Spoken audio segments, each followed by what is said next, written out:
Welcome, everybody. Liam Murphy back. Today, we're going to try to take down another best ball tournament on Underdog. This time, we got a request to do the Greyhound. The Greyhound is a single entry tournament. We're also streaming to Twitter today. So if you're watching on Twitter, hello. I recommend checking it out on YouTube. Usually we only do YouTube there. I just jumped in and it already filled, but real quick, I want to look at the structure. I think it's really great of Underdog. As you can hear, I'm still a little under the weather. Played some tennis though, trying to sweat it out. But I think it's great of Underdog to give us these single entry tournaments. You know, not financial advice, but I think it is a great bankroll builder for those who don't want to compete against those with 150 entries. So the Greyhound is a $35 single entry.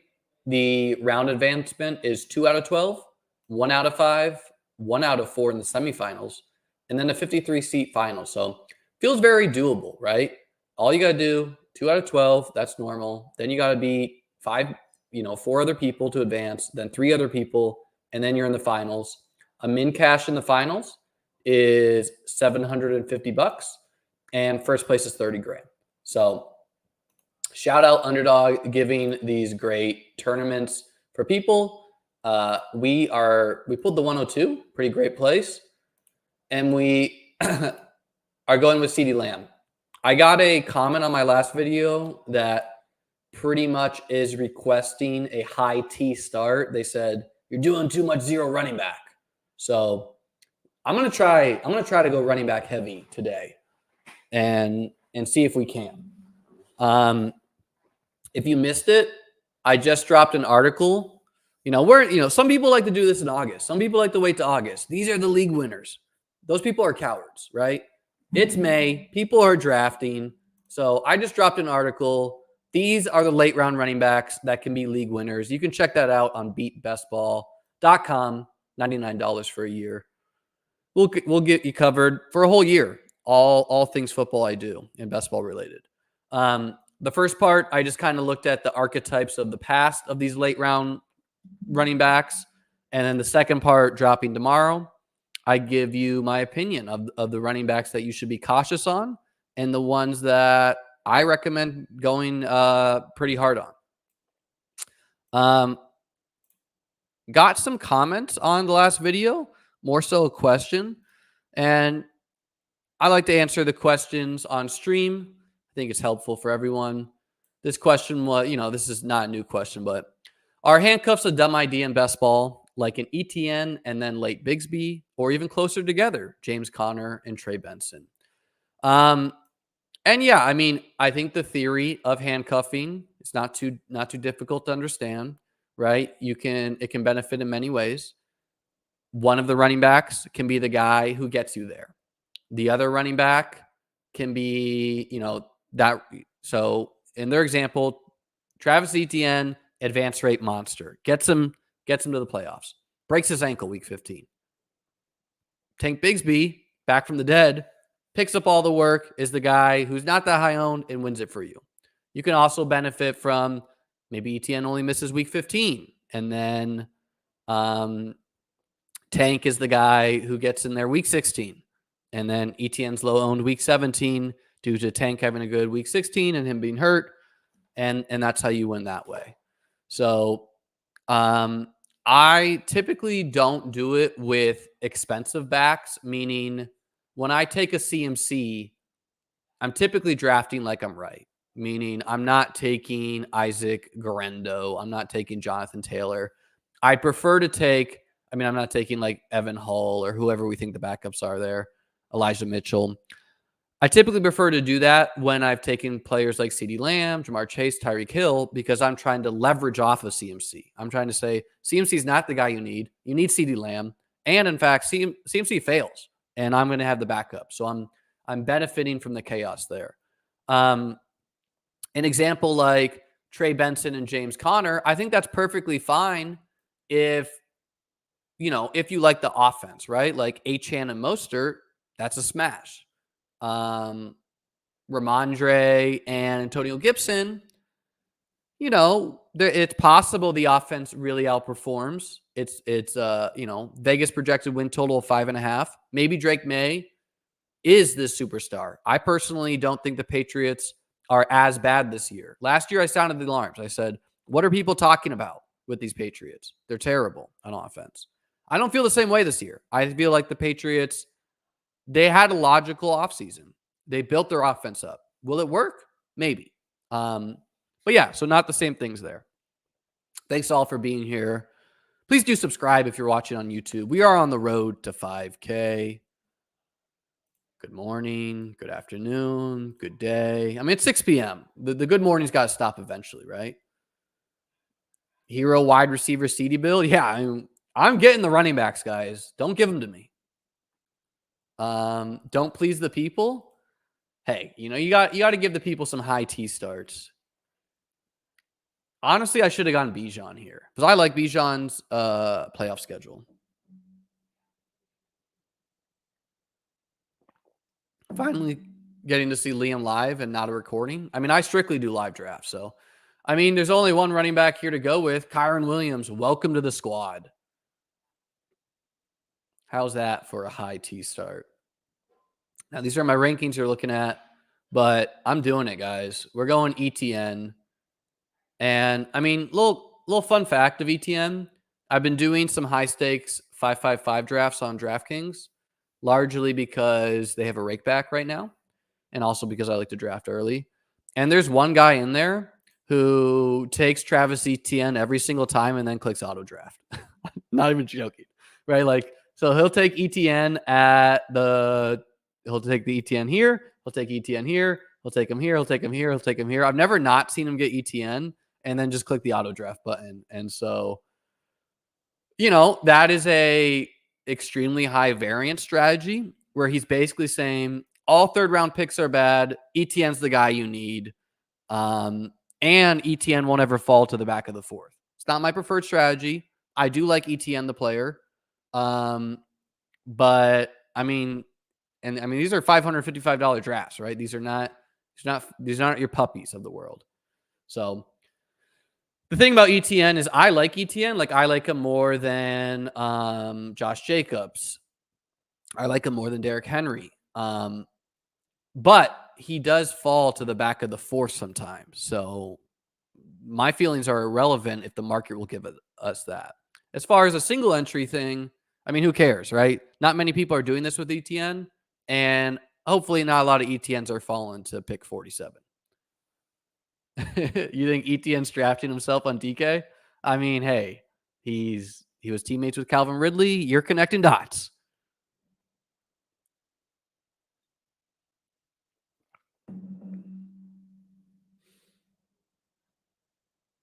I wouldn't classify Mark Andrews and Isaiah Likely as a handcuff. And I would say a tight end handcuff is a much worse idea. It may have worked for you. It doesn't mean it's good in theory, right? Typically, positions that are based on talent, which look, I think Likely is talented. And I feel differently. I like to draft Likely this year. But I don't think it was a good idea being like, hey, Mark Andrews is going to get hurt at the ideal time. And Likely's, I think it was a bad pick in theory that worked out. And that's why best ball's hard, because sometimes people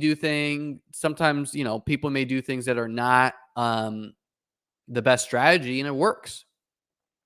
Right? Like, I would say the year where Cam Akers went off against the Broncos after the Broncos had quit 2 years ago. Like, Cam Akers was a bad process pick that worked that year. Everyone's saying the Jags financial manager is up to his shenanigans again. Maybe, man. But why is he getting ETN first? I don't know. Got his guys, absolutely. Grilling and listening to the best ball champ. Hot best ball season is live and well. Let's go, Tyler, man. I got to get myself some dinner after this. Water in a mason jar is a baller move. I like to drink out of glass, you know?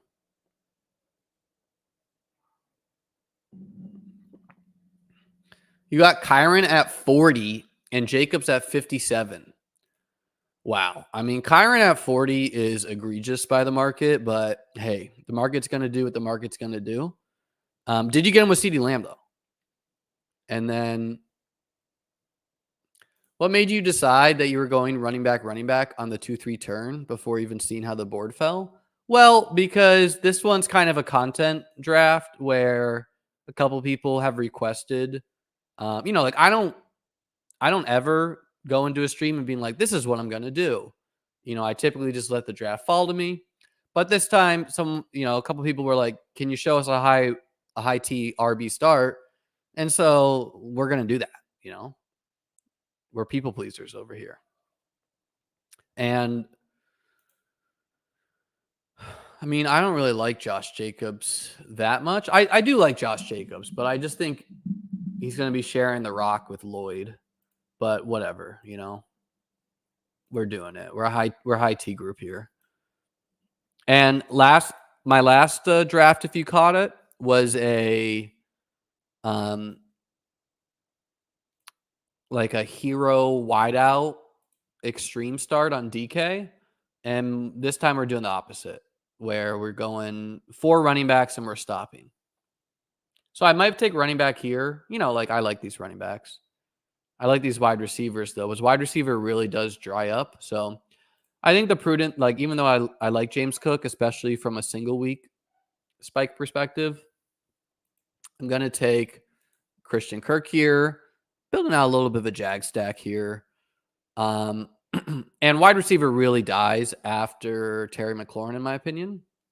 And I mean, even more so after Reed, I like the rookies, but you need to face the music if you're drafting Keon Coleman that Curtis Samuel could easily be the second target in Buffalo. Khalil Shakir could, right? I think Kincaid is the chalk to be the number 1 target. That doesn't mean Coleman is a bad pick. It just means that it's a thin bet at this point until we get more information, right?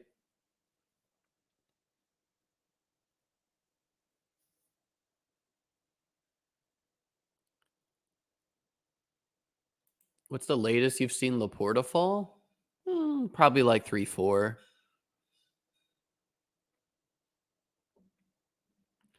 Yeah, I mean, if I got taking James Cook here, it's just kind of too tough. Right? If you're going to go RB at really any point in the first 4 rounds, your 4th running back should almost certainly be one of these later round guys. Has Curtis Samuel envisioned scoring 3 touchdowns in 30 seconds? That's a great question because that is what I mean. Here's the thing: Keon Coleman is an all-team personality guy, right?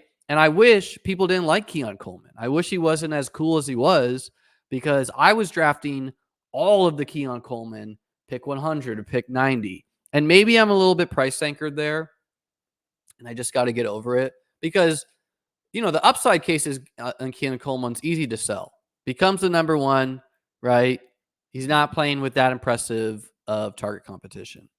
And he can just even if he becomes the number 1 by December, right? If he's the number 1 for the playoff stretch, worth the pick. But there's a real possibility the man is around 500 receiving yards.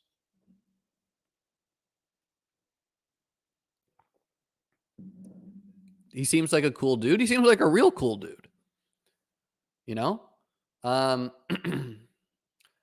on the Falcons this year? I like the Falcons. What's not to like? I mean, there's a little bit uncertainty with Kirk, right? Just off the injury and them taking a quarterback at pick 8, which I thought was, honestly, I thought it was smart, right? I think Kirk Cousins is just not a quarterback that is likely to win a Super Bowl. What he is, though, is he's a guy that's not going to waste the talent on your team. So at least you can throw the fans the bone. Hey, we're going to have this good team with Kirk. But as far as him ascending to be an elite guy, he's not going to do that. where Penix might be able to, right? And yeah, I mean, Keon Coleman with Josh is obviously an easier click to sell. Even in like jet stacks, getting a little bit of correlation. Where I am in the draft, where all these running backs are now going, maybe I caused a little running back panic here. They see me going hyper RB. They're like, what's going on? We got to get Aaron Jones right now. I think this is just a lot more palatable of a price. The end of the 6th, the beginning of the 7th. I put a tweet out about DeAndre Hopkins yesterday too. Just saying how like it's not logical at all that well, let's make these picks.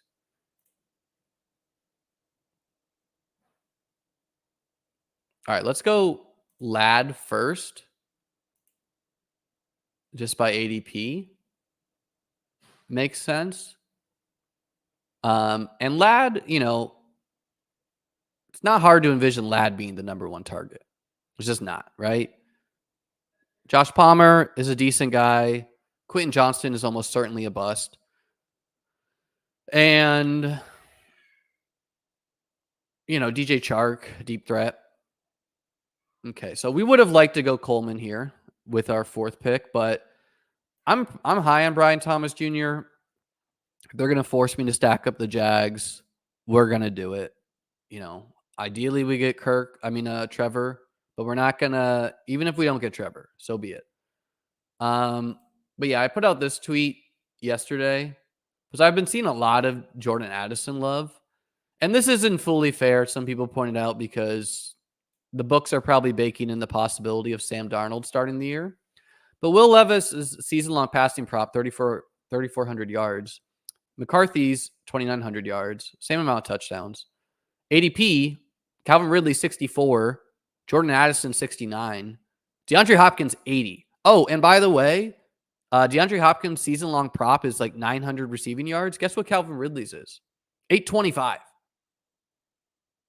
If you're doing math at home, that's 75 yards less than Hopkins. Now, I would not say it's great process to take season-long props in May and formulate your full strategy off of that, right?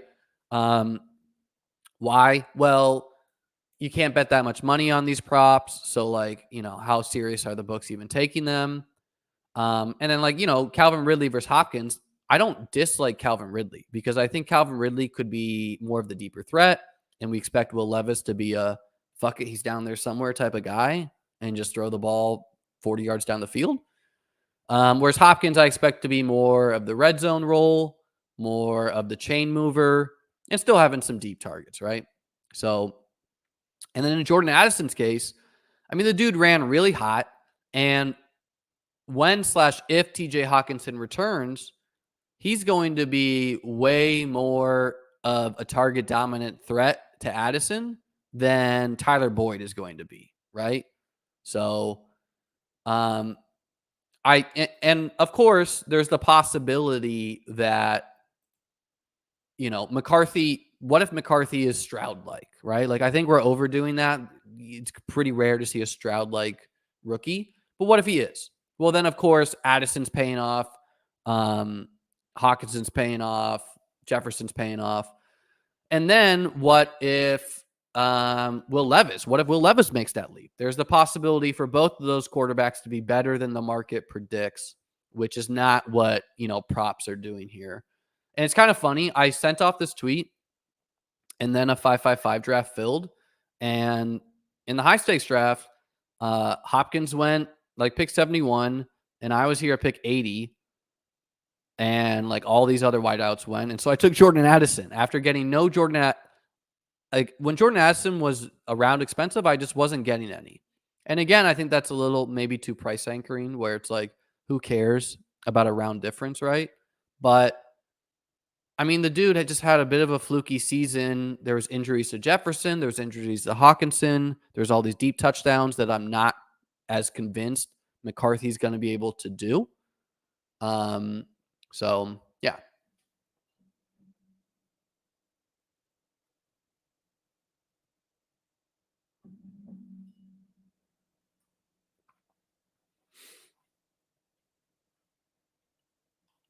Props are median outcome. Yeah, we talked about that. But it's not like okay, JJ McCarthy was a first round pick, Will Levis was a second round pick. But it's not like for this upcoming year, the bull case for McCarthy is like that much better that Hopkins should be like free in drafts, you know? A guy like Deontay Johnson on a half point site, I think it's a little bit more fair, right? Where, I mean, look, Bryce Young, the Panthers made a lot of moves to try to improve that team. We'll see what happens. But it's just hard to see like a huge leap happening.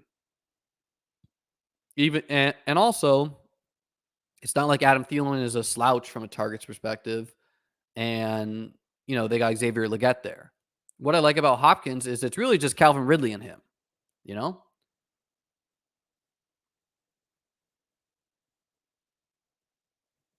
appreciate you, Liam. Will the Colts be good for fantasy? I mean, Anthony Richardson definitely will be. Um, I was out on Michael Pittman when he was like a 2-3 turn guy. But when Michael Pittman in this range, I think it's fine taking some back of the third, early fourth. Let's focus in here. What's this guy on the inside of us doing? All right. We're not going to take Dak because God bless this man if he wants Dak.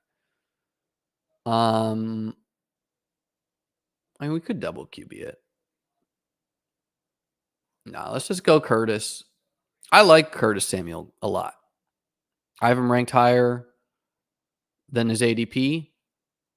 And I just think the guy can pay off his ADP in a lot of different ways. And then we will take Dak, which we don't mind telling this dude about it, because if he wants to do the Dak and Brandon Cook stack, God bless the man. Anyone ever told you look like Josh Allen? When I rock a mustache, I get it sometimes. I've also gotten Brock Purdy. In fact, someone left a comment on my video. You look like Brock Purdy if he never played football. Appreciate you, man. All right. So, I mean, hey, for going 3 running backs in the second, third, and fourth round, I don't think like our wide receiver room is pretty good in my opinion. You got Lamb, who you're just locking in there, right? And then you got Kirk, who I think could easily be his team's one. You got Ladd, who I think is the chalk to be the Chargers one. And like I'm higher on Justin Herbert than the market. Like people drafting Tua and Goff over Herbert, unless it's stacked, is like, what are you doing? Brian Thomas Jr., I think his skill set is very fantasy friendly for best ball, right? Managed, maybe not, but you're telling me that the big fast guy, can't have 2 touchdowns in a game? Absolutely. And then Curtis Samuel just should be a solid value and could be anywhere from the Bills' number 1 target to their number 2. Getting a little bit of run. Josh Purdy, changing my Twitter handle as we speak.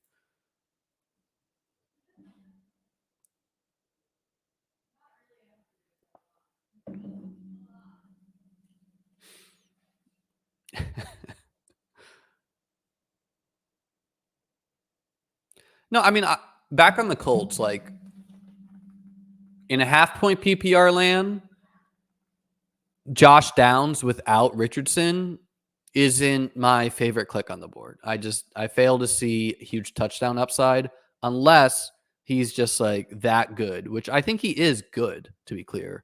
I just don't know if he's going to supplant Pittman. Adonai Mitchell, I think, is a fun guy to take a stab on because he's basically like the Brian Thomas Jr. thesis, but on the Colts. And yeah, I mean, Anthony Richardson's got a rocket arm, so he should be able to produce some weeks. The bad thing about him is he fell further than we thought, so he could just like not be as good as we were thinking.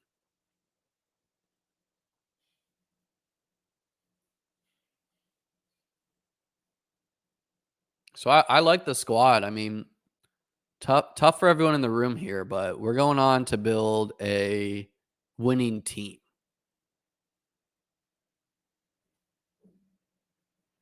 This man saying I look like Michael J. Fox. All right. Hey, we'll take I used to get when I was skinnier, I used to get who's the guy in Superbad? Michael Cera. I used to get Michael Cera. Like someone stopped me in the street and like screamed. It was like Michael Cera. I think a healthy Jelani Woods hurts downs. I like Jelani Woods as a late round click, um, mostly with Richardson, but even without, just because if that dude can remain healthy, I think he can pay off. I don't think he'll hurt downs though. Like I just don't know how target dominant he'll be.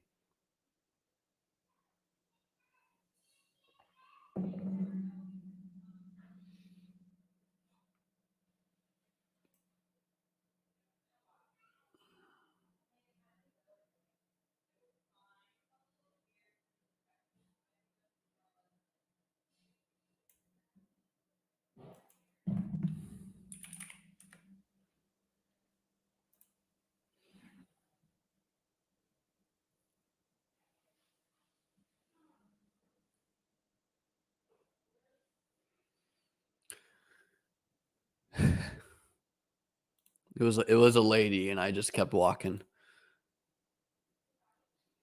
Miles Teller. Hey, we're getting it all here.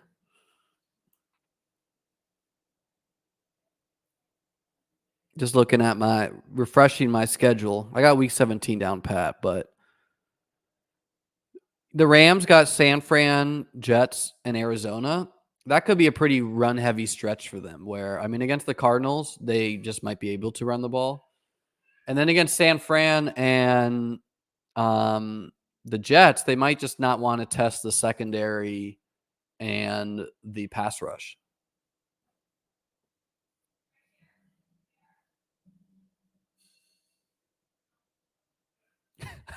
Meatwad says, at least you got Michael Cera.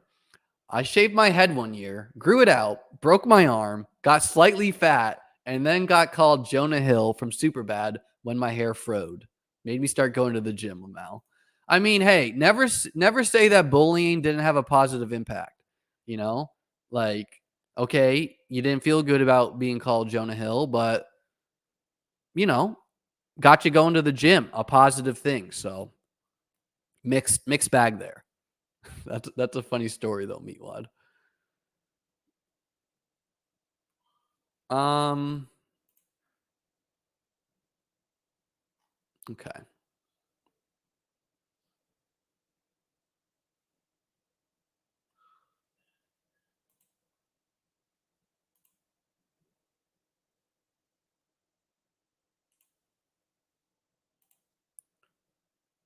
You know what? This time we're going to take Blake Corum, but someone asked about handcuffing, and that's going to be our last running back. So we've just locked up a league winner. Maybe it's Kyron, maybe it's Corum, maybe it's Maybelline. They're on our squad. Bullying worked. We don't condone bullying over here. I was a teacher. How many basketball tournaments has Michael Cera won? Good question. Chris, you're gonna have to rewind, man. You're gonna have to rewind.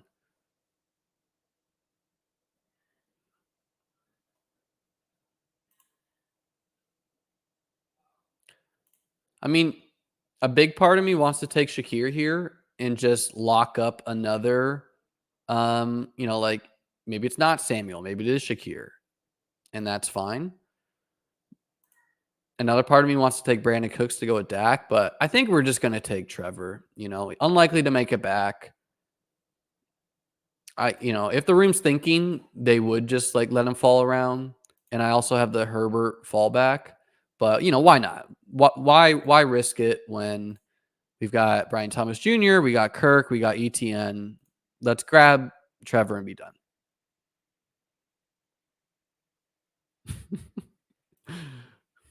Put the billboard up, Brock. Does handcuffing in a 4 RB build not seem a little thin? Well,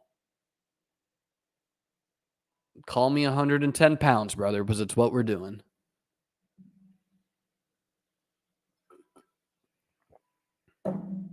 I mean, no, right? Because in theory, ETN's hitting the lineup, or Kyron or Corum's hitting the lineup, or Jacobs is hitting the lineup. If one of them get hurt, I lose. I actually no. If one gets hurt, that's fine. If two get hurt, it's hard. And this is a draft. Like you're right? Like if you're going to do 3 RBs, okay, yeah, I didn't need to handcuff, right? Like I could have grabbed Brian Robinson or someone, or Ford or Elliott or Dowdle later. I could have grabbed a different offense, which probably has a little bit more ceiling in a theoretical aspect. But I'm never going more than 5, and most times I'm going 4 on an 18-round site like this.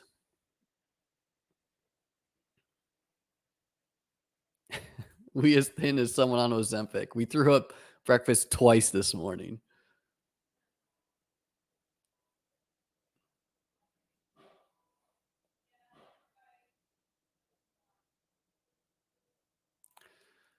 Who are some of your deep last round targets? Depending on who my quarterback is, I have Kendrick Bourne, MVS, Kadarius Toney, Dawson Knox, and Flacco. Brother, I would recommend you subscribe to my site and get my rankings.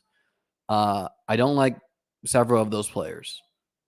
Flacco, for example, is a terrible pick. You do not want to be gambling on a maybe quarterback. Even if you're correct, what are you accomplishing, right? It's not like he's Justin Fields, where you can at least tell yourself, hey, the dude's got 30-point upside, right? Okay, you hit Joe Flacco and he gives you 17 points. Congrats. You just found the QB 18, right? So uniqueness, just for uniqueness sake, is not enough, right?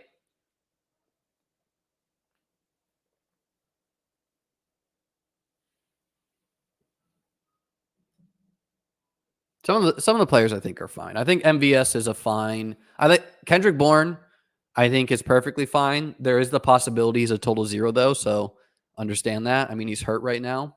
He's not practicing. But he could also be the Patriots wide receiver 1. An offense I expect to be much better from a passing perspective. MVS is a fine dart, mostly on Josh Allen teams. I expect him to be wide receiver 4/5. But that role could not be that valuable. Dawson Knox, again, like, okay, maybe he'll spike in the right week for you with a Josh Allen stack, but he's never Kyron, he's never Puka. And, those probably don't exist this year, but Jerome Ford, Chuba Hubbard, like there's a lot of guys that were valuable late that were not Puka and Kyron.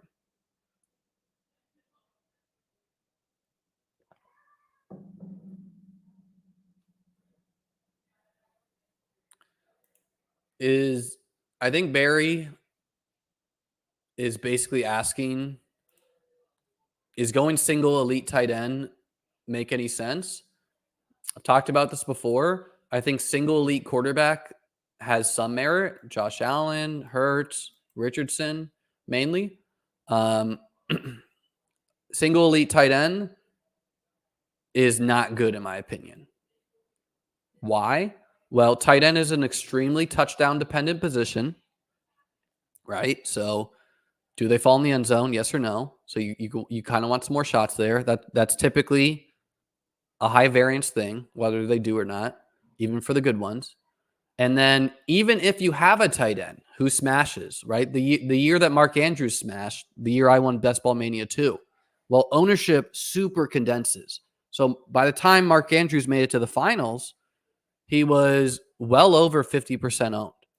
So now it's hard to separate from the field at tight end, where even if your tight end 2 was Noah Fant, who didn't do much, he was my tight end. Noah Fant got 2 touchdowns week 17. So give yourself a shot to separate from the field in week 17. You need to think through that. You need to think through how ownership changes. Quarterback, it's not as important because quarterbacks just don't separate as much, period. Even if I'm only getting 20 and another quarterback gets 30, you can make that up in your skill positions. So tight end is we'll tack on 3 tight ends late, but for now we're just gonna take the best wide receiver we have ranked, with this Xavier Legette, first round pick. Yeah, the offense is not great, but they should take a leap. You do single QB with AR. I mean, I typically do not build single QB on purpose, but it has worked, right? I mean, my team that won was Josh Allen and Justin Fields. Um, and yeah, let's go Jalen Polk. There's some Baker. There's some buzz for Baker today on the timeline out of Patriots camp, but I'm siding with the draft capital until we get firmer reports. Okay to take Likely as my second tight end. Yes, I think that is, I think Likely is a fine tight end too. Would I want him as my second tight end if my first tight end is Cole Kmet? No. I would not want to just have 2 tight ends then, probably. But Kelsey Likely, Kincaid Likely, Kittle Likely, I think is fine, because I think Likely can pay off in a couple different ways. One, Mark Andrews had tightrope surgery. That's what Tony Pollard had. I don't know the exact extent of that, but he was injured last year. 2, I mean, Likely was pretty good once he hit the field, so I think the possibility of them just running more 2 tight end sets this year is, you have outs to that.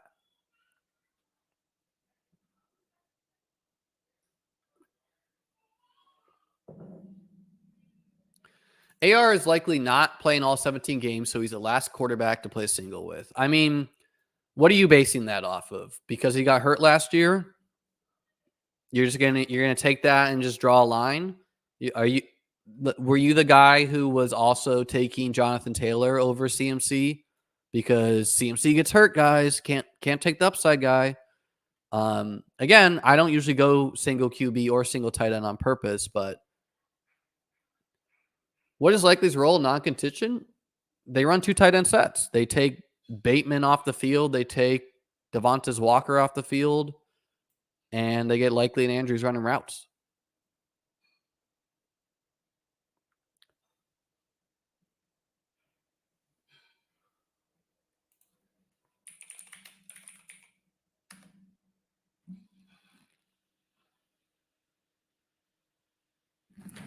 Thoughts on Sion Vaki? He's the running back / linebacker of the Lions. The Lions did announce him as a running back. I mean, that seems like a very thin bet to me, where if something happens to Gibbs, it's probably Montgomery's show. If something happens to Montgomery, it's probably the Gibbs show. And so there are running backs with clearer paths to playing time. Let me say that, right? We don't confidently know who the RB2 is after CMC, the number 1 pick in fantasy. So, would I take Sion Vaki over gambling on Christian McCaffrey's backup? No, I would not. If we get some buzz on him, okay.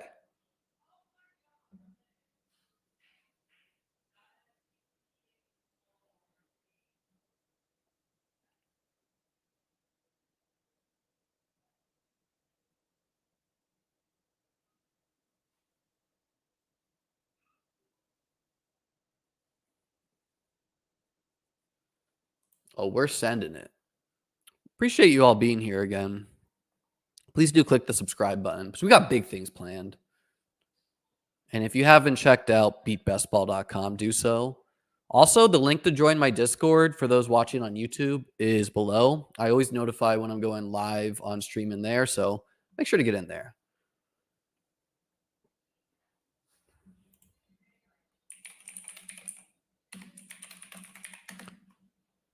Don't the Lions still have Craig Reynolds? They do, but I mean, if Sion Vaki can't beat out Craig Reynolds, that's tough. No offense to any Craig Reynolds family members watching.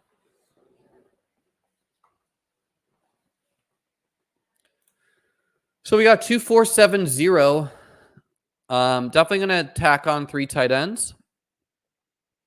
And then I guess 9 wideouts.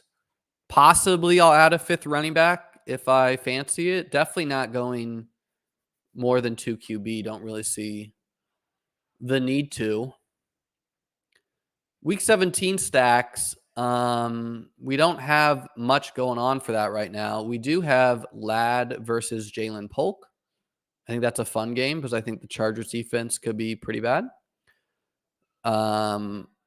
No. We got no Titans players. Yeah, so that's it for week 17 correlation right now, but that's okay. We could still add some cheap correlation.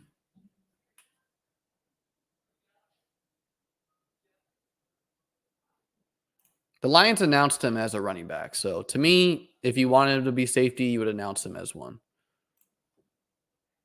Okay, fine. We weren't going to go 5 RB, but when the room is just wrong and giving us Ray Davis 10 picks past ADP, taking guys like Chuba Hubbard ahead of him, we got to thumb it in their face.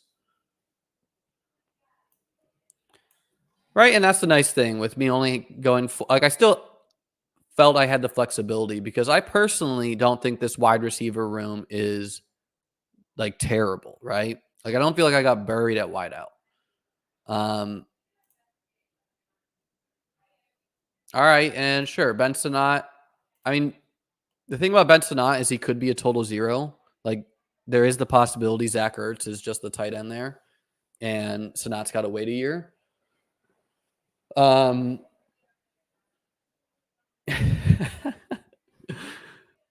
But I still think he's an upside pick. John says, damn, we're trying to get the 5K subs. We need everyone we can get. Losing Mr. and Mrs. Reynolds fandom is tragic. Does week 17 correlation matter as much in a small competition like this? Yeah, I mean, I think it can be argued it's even more important because the smaller the finals field, the less you need to get a stone outcome, a 99 percentile outcome, right? Where if correlation is generally positive, but maybe it won't lead to 99 percentile outcomes, well, then you should do it. My team that won the 2K, I think was like super week 17 correlated. And that was a 3-person final. My team that won the 555 was also pretty correlated that year. So yeah, on the topic of getting buried at wideout, I mean, we got stud. So Lamb helps. And then we got a solid guy in Kirk who was hurt last year. And then we got a bunch of rookies, McConkey, Bryan, Leggett, Polk, even if only 2 of them hit in a big way. Like, if 2 of these guys can be Zay Flowers or Jordan Addison from years past, great. And as long as the other 2 aren't like Quentin Johnston, bonus, And then Curtis Samuel, I don't think, Curtis Samuel's not likely to be a huge league winner. Like I doubt he's not going to put up 1,500 yards, but he could be around 1,000 yards. He could be around 200 rushing yards. He could have 5 rushing touchdowns. So he could be a solid pick.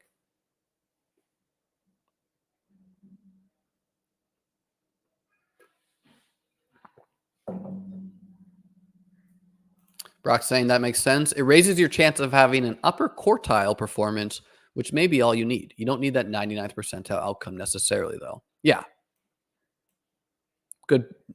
Good summary there. And yeah, even in like BBM5, which is 500 people, again, you don't need a 99.9 percentile outcome, right?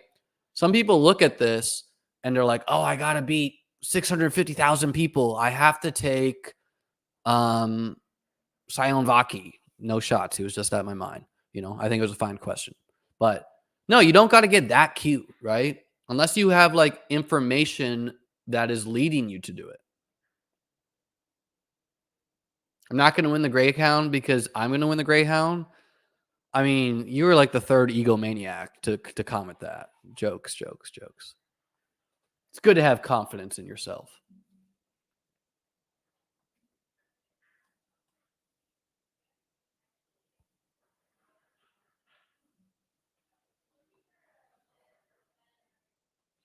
Ray Davis, watched the highlights last night. I'm clicking that pick from now on. Yeah, I mean, the man grew up in foster care. So did my dad. So shout out Ray. I think Ray versus Jalen Wright. I have Ray ranked ahead of Jalen Wright, even though the ADP is right ahead of Ray. Why? Well, because I'm pretty confident Ray is seeing the field. I'm pretty confident Ray will be around a 10-point PPR guy. I'm pretty confident Ray will have a shot at being the goal line back. And I'm really confident he's better than Latavius Murray and Ty Johnson at catching swing passes from Josh, which they did last year.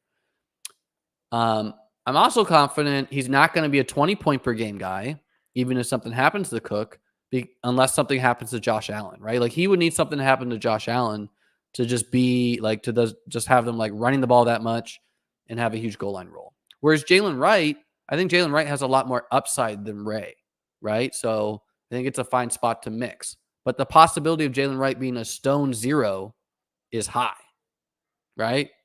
If nothing happens to Mostert or Achane, I don't know how much Jalen Wright sees the field.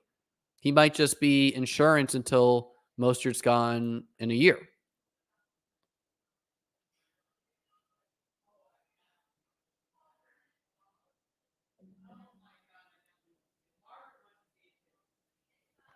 No shot Latavius is still on the roster. No, he's not. But I'm just saying Latavius caught a lot of passes for Buffalo last year.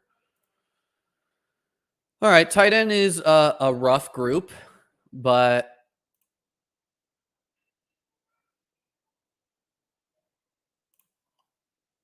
I mean we could go 4 tight end, but we're probably going to go wide out here. So let's just get Noah Fant. I didn't look at what this guy's doing. I mean, this guy's probably not going tight end, so I could just take my pick of players. I've not drafted a lot of Noah Fant. I understand he got paid. I mean, he's still probably like the 4th target on his team. The best case for Noah Fant is 1, Pete Carroll's no longer the head coach, so things could change. And 2, Will Dissly's out of there. Colby Parkinson's out of there. So, like, you know, it might just be the Noah Fant show, which if he's seeing the field, let's go, you know? And I mean, Noah Fant won me BBM too. Look, you got to have some brand loyalty. So Demarcus Robinson and Zay both correlate with our team. We're going to go Zay. Just kind of hoping he beats Michael Wilson. And even if not, should see the field, giving us an Arizona bring back against Kyron/Blake. Ty Johnson was decent in the playoffs. Yeah, I've mentioned the only, fly in the ointment for Ray Davis is I thought Ty Johnson was good in a short yardage role. And so there is the possibility that he remains the goal line back, and it's a 3 RB thing, right? It's like, it's Cook on first down and second down and most third downs. It's Ty Johnson on clear short yardage things. And then it's Ray Davis spelling Cook, also getting some short yardage. Also, like those 3rd and 4, something like that.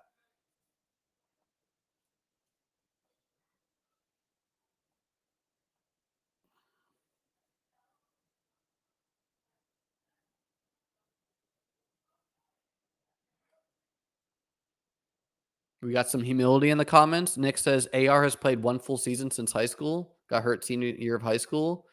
And then Brock says Richardson has only been the starter on his team for 2 seasons since high school.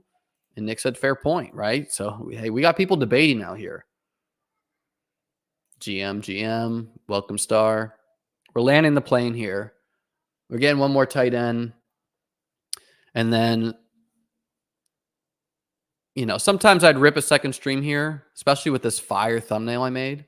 Guys, if you want to see an evolution, go back and look at some of my earlier videos thumbnails. I used to make these things on Microsoft Paint. You can look at Pete Overzet released the randomizer recap, and on the randomizer that I went on with him last year, I showed him how I used to make thumbnails. It was a good time. He added that in there. Bro, maybe a graphic designer on the side. Dude, if you want to get bombarded by people, you will mention the word graphic design on Twitter. Do not ever do that. Right? Like if I just typed right now looking for a graphic designer, there would be 5 million comments, half of them bots.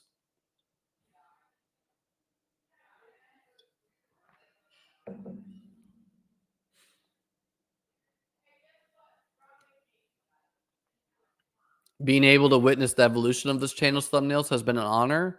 Let me know. Let me know. How long have some of you been here? How many subscribers did I have when you caught hip? Someone said in the comments the other day they were here for the road to 2K. Hopefully I can hit 10K this summer. That would be awesome. Let's go on drafters next. Man, I am sick. Like I don't got the voice for it. Here since day one. A star. My first stream I ever did was a marathon stream where I invited a bunch of people on. That was a fun time too.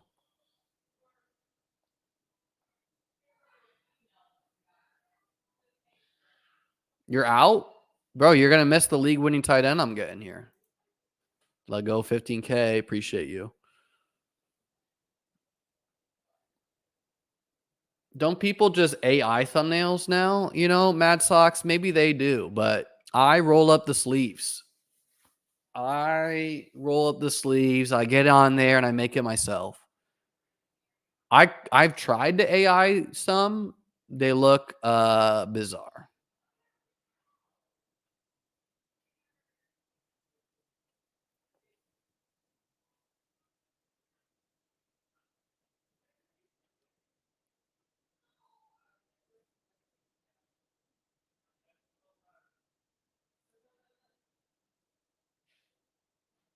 So, Underdog put something out today.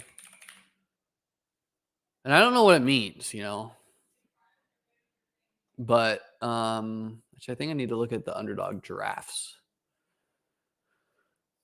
But part 2, there's this little clock and then there's the marathon. So I'm very interested in both of those. I would love if they would release a, you know, like 5 seconds per pick type tournament.